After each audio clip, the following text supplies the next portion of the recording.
What is going on, y'all? It's your boy RickyMoto. Welcome back to another video. So this is episode 2 on how to ride a motorcycle. So before you start riding, you want to do some preventative measures. First things you want to check is to make sure your tires are not shredded. You know, the worst thing to happen is your tires are shot and you get on your first bike and then you end up in a wreck. So as you can see, the tire tread is pretty good. It's not all warpy or bubbly or whatever. The tires are in good condition. You also want to check your chain to see if it's loose. It's not loose right now. Typically, if it's loose, it'll hang a little bit lower and you can kind of dangle it, but it looks pretty tight right now, so you are good to go. Now my chain is dirty and rusty. You know, I gotta clean that up. Now as you get on the bike, you always want to hop on from the left side. The way I like to do it is I hold my hand on the left handlebar, or sometimes on a tank, and basically I just swing my right foot over the back and hop on. And at this point, you can actually straighten up and straighten out the bike like so. Don't forget to put up your kickstand, because if you don't, the bike's not going to start. Now your key goes right over here into the ignition like so, and you want to turn it to the right one time, and that will start the electric system, not the engine. I park it in first gear, so I'm going to get it out of that. On the left side of the bike, on where your left foot is, the little lever down there is your gear shifter. So the gears is 1 on the bottom, neutral in the middle, 2, 3, 4, 5, 6 all the way up. So since I'm in first gear right now and I want to put it into neutral, the neutral gear is in between the first and second gear. So I want to hit it halfway rather than hitting it all the way, otherwise it's going to be in second gear. And now in order to change gears on your bike, you have to use the clutch, which is on the left side lever over here. This will disengage the power from the engine into the wheel or transmission, whatever you want to call it. And another thing is, when you do pull in the clutch, it's kind of like a neutral-ish type of thing. So as you can see, now I can roll the bike in neutral. You know, I'm still in first gear, but by holding the clutch, your bike will roll as if it was a neutral. If I let go and I'm in first gear, the bike is not going to move. It's stuck. So I'm going to pull in the clutch real quick, and on the left side, I'm going to click the lever up halfway, just a very light touch, boom, like that. And as you can see on the dash, it says N for neutral gear. I'm actually going to shut the thing off just so I can save some battery. What you want to do is get a feel for the weight first. So you want to just lean the bike left and right, you know, get a feel for it so you can handle the weight of it and understand, you know, how the weight distributes, just like that. And you also want to roll forward and back. You know, this is what I learned at the MSF course, so I'm just kind of regurgitating the information. So roll forward and back with your legs, you know, on the ground. If you can't reach the ground and you're on tippy toes, that's fine, but you know, you don't want to get a bike that you can't reach at all if you're a new rider. And at this point, you want to just start rolling the bike forward. So start pushing the bike with your legs, and now you can try out the steering. You know, get a feel for going left and right. Now when you're at low speeds like this, basically wherever you turn the steering column is wherever the bike's gonna go. You know, there is something called counter steering, which is something I'm gonna get into later. Basically, if you get above speeds of 5 miles an hour up to 10 miles an hour, the steering column will basically change in terms of the physics of it. When you turn the wheel to the left, your bike is actually gonna go to the right, and if you turn it to the right, the bike's gonna go to the left. All the weight gets shifted to the other side, like so, to the left side, since my wheel is going to the right. And the way a bike turns is actually through a lean. It doesn't actually turn based on how you steer.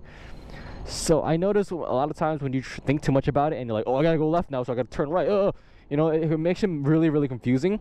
You have to not think about it, and you have to like let your body do the work. And that's how people can ride motorcycles without handlebars. Same thing with riding a bicycle. You know how those people ride their bicycles without holding the handlebars? Same concept. The way the steering system works is very similar to how the steering system works on a bicycle. So if you could ride a bicycle and you know how to turn on that, you would know how to turn on a motorcycle. I will say it comes naturally. It's kind of hard to really explain on camera how to really navigate that, but basically I'll show you when we start moving how you can kind of get a feel for it. So we're gonna start the bike back up, and you want to turn on the bike using ignition switch. You just pull it down, and now the bike is on.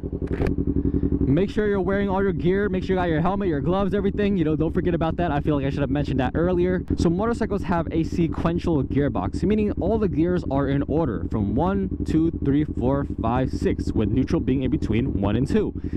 You can't really skip gears like you can in a car and just like drop 2 gears at once. You kind of could in a way by like double shifting, but that's not necessarily recommended. So when you start from a standstill like this, you got to start in gear 1, which is the first gear. And we're going to stay in first gear for now. I'm going to show you guys how to handle that. You want to hold in the clutch all the way in and then you want to take the lever on the left side and push it all the way down to first, just like that. I just pushed it down with my foot.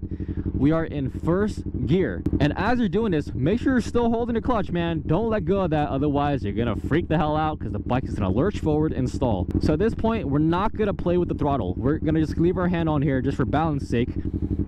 And basically, as you let go of the clutch lever slowly, you're gonna feel an actuation point. It's not gonna like a click or anything. It's a very gradual, smooth lever, but you'll feel it. Once you start letting go, at some point you're gonna feel the bike start to move. Now at that point, you don't want to let go and dump the clutch. You want to just slowly release it to the point where the bike is rolling, and hold it there and let the bike roll just to get a feel for it. So I'm gonna, as you can see, I'm gonna slowly let go of the clutch. At this point, I can feel a little bit of a tug. I'm gonna release a tiny bit more, and the bike is moving. At this point, you can roll the bike. Just walk it and get a feel for it, you know? At this point, you can even try steering a little bit, getting a feel for the steering. And the speed is actually starting to pick up a little bit. And at this point, you can actually let go of the clutch completely, slowly, and then you're rolling. Just like that. So now, the bike is just rolling away on its own. Now, I'm actually still holding on my clutch a tiny bit because my clutch is a little bit messed up because I adjusted it weird.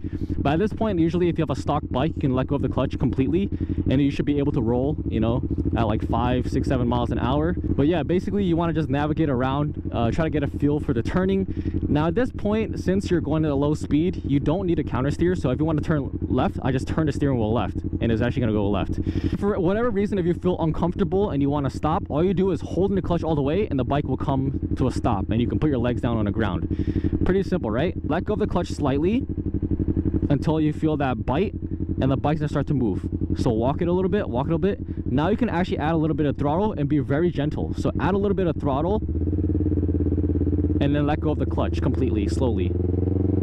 And you want to be really gentle. I'm only adding like 5% of throttle right now. Now I notice as I hit the 10-mile-an-hour mark, that's when counter steering is basically activated. So at this point, when you're going 10 miles an hour, you cannot actually just turn the steering wheel to make a turn. You actually have to turn in the opposite direction. So let's say I'm going to make a left turn around this big pillar over here. So what I'm going to do is I'm actually going to push this upward like this. Push it forward very slightly and look in the direction that you want to turn, and you're going to make that turn. That's very important. When you're making turns, you have to look in the direction that you're going. And as a matter of fact, I think that's what's going to make you turn and counter steer without really thinking about it. So I'm going to just look that way, and look, the bike is turning that way and I'm not even actually trying. So that's a good rule of thumb. Your body naturally will move in a direction that it wants to go based on where you look. So I'm going to try to make a right turn this time. So I'm going to go here. I'm going to look to the right, push this forward like so, and look in the direction I want to go, and I'm making that right turn. Alright, so that is what counter steering is. It's kind of natural feeling. I feel like the more you think about it, the more it gets confusing. So instead of trying to actually turn the wheel in the opposite direction, just slightly push up in the direction that you want to go. So let's say I want to make a right turn. I push this upward. Boom. I'm making that right turn. So now let's say you want to come to a stop. How do you use the braking system, right? So first things first, since we're only in first gear and we're going really slow, you want to pull in the clutch all the way and let go of the throttle. So clutch in, let go of the throttle, and the bike's still going to roll. Now on your right foot, you have the rear brake. So you want to pull on the right brake, push down slightly, and then in a front brake, you want to pull the lever in very slightly together. And at that point, you come to a full stop. Now, I'm still in first gear and I'm holding the clutch. If I let go of the clutch, the bike's gonna lurch forward. So don't do that. If you want to come to a stop and let go of the clutch, what you have to do is put the gear in neutral. And yet again, neutral is in between first and second gear. So you want to take the lever, push it halfway to the neutral, like that, and you can let go of the clutch. And as a beginner rider, you might not be used to the lever, so if you try to get to neutral, you might actually click it too hard up and then you go into second gear. So let's say I hit it too hard and now I'm in second gear. As you can see, I'm in second gear. The bike is still going to stall if you let go of the clutch right now. So if you want to put it into neutral, you don't have to go all the way down to first and then put it in second. You can actually go from second to neutral. So what you do is push it down halfway very lightly, and you're in neutral, and at that point you can let go of the clutch. Now I'm going to try to show you guys how to get from first gear into second gear, and then how to get back to a standstill. So what we're going to do, we're going to hold the clutch in, push the lever on the left side down to first gear. It might take a couple tries if your bike is a little bit wonky like mine. If you do have troubles getting into first gear from neutral, which tends to happen time to time, the trick I found out is that if you pull the clutch in and release ever so slightly, then you can get into first. All right, that's a little life hack. All right, so now that we're in first, yet again, we go on to release the clutch slowly to get the engagement point, and the bike's gonna start rolling. Add a tiny bit of throttle, and then you can let go of the clutch completely, and you're moving. So now that you're in first gear, and this is what we practice for a little while, doing your turns, yada yada yada. Let's say you want to get into second gear and you start shifting, right? Now it kind of depends on the speed that you're going. Like right now I can just stay in first this whole entire time because I'm going 10 to 15 miles an hour. There are 3 things you got to know. First things first, you want to engage the clutch. You also want to let go of the throttle. You don't want to be accelerating while holding the clutch. That's gonna rev it up way too high, and you don't want to do that. And shift the lever all the way up to second gear, and then you can release the clutch again and get back on a throttle. So there's a lot to understand at once. Pulling the clutch off the throttle, kick up on the left side to second gear, let go of the clutch as you add throttle, and as you can see, we're cruising in second gear. First things first, you want to let go of the throttle, so no gas at all. Then you want to pull in the clutch on the left side. So this, you let go of, you pull this in like so. That cuts the power. While you're holding in that clutch on your left side lever, you want to kick it all the way up till it hits the top. Now you can let go of the clutch and add gas again. And you have to do this all in one fluid motion. It's not like you go you know, like people do that, you know, as a beginner rider. It makes sense. But the thing is, when you do it in separate parts like that, the RPMs get thrown off a little bit, and so when you get into second gear, it's a little bit jerky. It kind of like jolts forward or something. So it's best if you can just practice it all at once. The way I do this is, you know, I don't even do it with the bike on. I just practice this motion up here, pretending I'm on the gas, right? This is the bike off. You want to do this when the bike is off. Pretend you're on the gas, first gear, right? And all you want to do is release the gas, pull the clutch in, and shift up the second. Off the clutch, back on the gas. So you just want to practice that sort of motion. So I'm going to do it in parts. On the gas, off the gas, clutch in, shift up, clutch out on the gas. All right?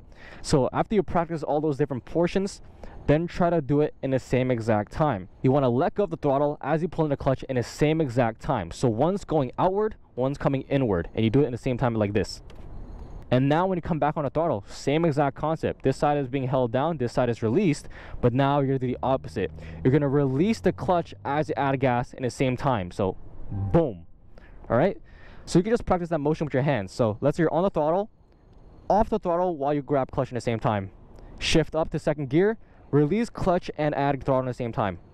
So you just want to practice this motion. Now that is to get from first to second gear. Now if, let's say you're going a little bit faster than that and you want to get into third, fourth, fifth, and sixth gear, the concept is exactly the same. You know, off the throttle, holding the clutch, kick up to the next gear, release the clutch, back on a throttle. So that is how you shift up on our motorcycle. Now shifting down on our motorcycle is a little bit different. There's this thing called rev matching, but I think that's a little bit complicated to explain for new riders, and typically at the MSF course they don't even teach that.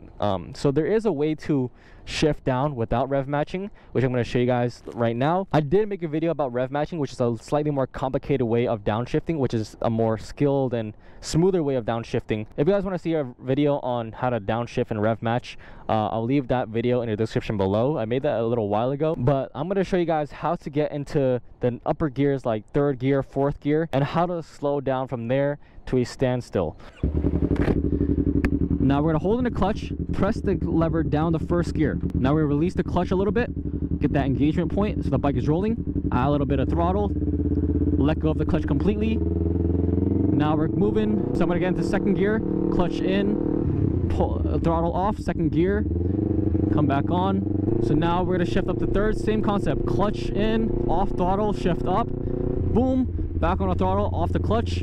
We're in third gear. Say we have a traffic light coming up and you need to come to a stop. What you're gonna do is pull in the clutch, use front and rear brake to slow down, and spam the left lever all the way down to first gear. And now you're at a standstill. If you guys have any more questions, let me know in the comment section below. Hopefully this tutorial and series is, you know, helpful for you guys. I know I'm kind of just blasting through these concepts. Obviously it's gonna take a little longer than, you know, just like 10 minutes or whatever. But yeah guys, that is how you ride a motorcycle, how to, you know, get through the gears up and down, how to use the throttle, how to control the clutch and the brake levers. Hope you guys enjoyed this video. The next episode, I'm going to be talking about road safety and going onto the road for the very first time. That is assuming that you guys have already practiced enough in a parking lot and are comfortable with shifting, balancing, leading to turn a little bit. Stay tuned for that video coming next. It's been your boy RickyMoto. Make sure to like, comment, and subscribe, and I'll see you in our next video. Peace.